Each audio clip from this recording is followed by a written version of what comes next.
রাত তখন 11টা। স্টেশনটা প্রায় ফাঁকা, একটা বুড়ো মানুষ আর আমি ছাড়া কেউ নেই। ট্রেনটা আসবে বলেই দাঁড়িয়েছিলাম। হঠাৎ হুইসেলের শব্দ। ট্রেন এলো, কিন্তু থামলো না। আমি অবাক চোখে তাকিয়ে রইলাম।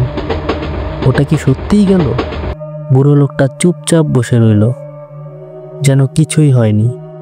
আমি তার কাছে গিয়ে জিজ্ঞেস করলাম, এই যে চাচা, ট্রেনটা থামলো না কেন? সে শুধু বলল, এই ট্রেন তো থামে না বাবা, গত 20 বছর ধরে কেউ উঠতে পারেনি। মানে? আমি চমকে উঠলাম।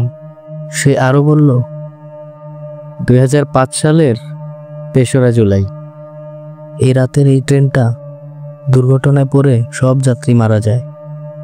তারপর থেকে এই ট্রেনটা আসে, কিন্তু কেউ উঠতে পারে না। আমি পিছনে তাকালাম, স্টেশনটা একদম ফাঁকা।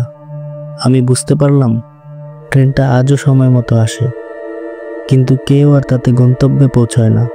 শেষ ট্রেনটা থামে না, শুধু স্মৃতি রেখে যায়।